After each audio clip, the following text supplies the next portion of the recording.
Fisiología Digestiva del Instituto de Investigaciones Médico-Biológicas de la Universidad Veracruzana en Veracruz, Veracruz. Oye, doctor, ¿qué es la enfermedad celíaca? Mira, la enfermedad celíaca es un padecimiento que se considera una enfermedad autoinmune en la cual los individuos son susceptibles a la proteína que se llama gluten, que es una proteína que integra prácticamente una gran cantidad de cereales como trigo, cebada, centeno.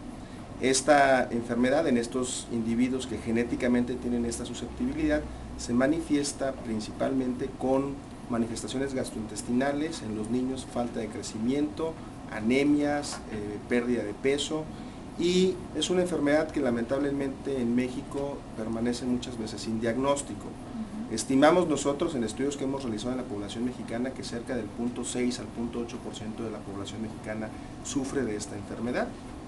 A veces es más fácil explicarlo como una alergia.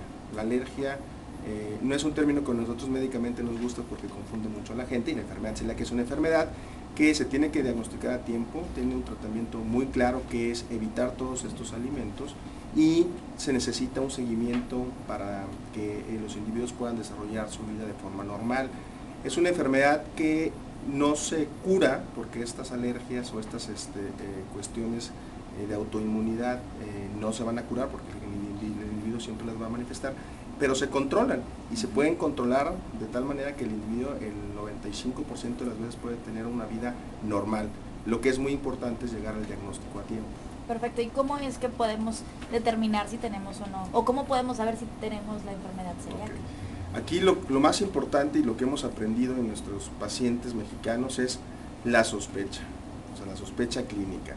Normalmente se manifiesta como cualquier otra alergia cuando los individuos ingieren productos que contengan gluten, prácticamente trigo, cebada, centeno, que serían harinas, pan, pastas, manifiestan síntomas gastrointestinales que van desde dolor, inflamación, distensión abdominal hasta a veces crisis francas de diarrea.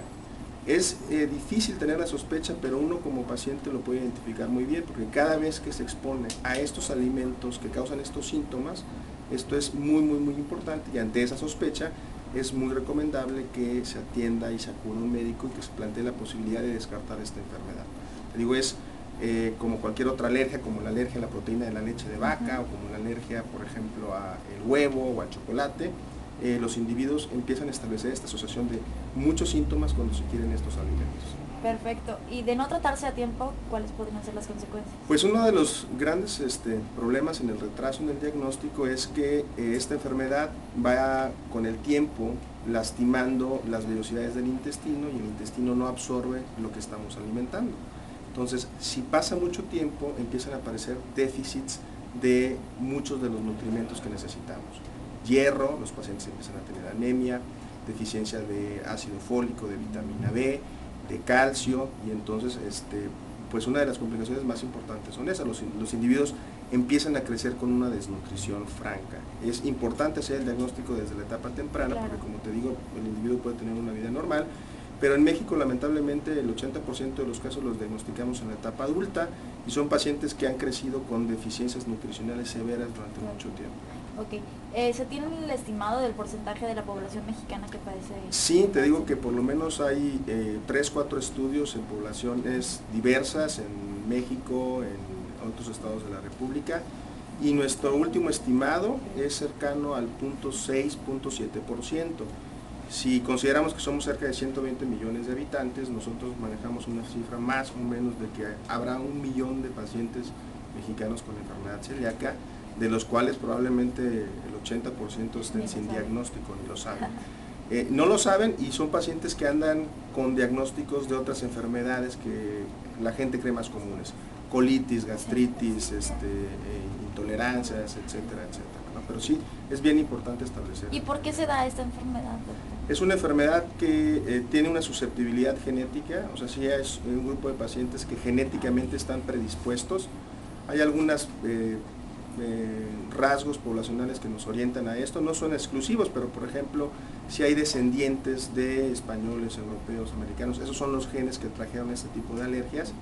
Pero bueno, también tenemos pacientes en comunidades rurales, comunidades indígenas en México que padecen esta enfermedad. Entonces eso es una susceptibilidad genética, y la interacción con esta toxina que representa para estos pacientes el gluten. ¿Algo más que quieras agregar?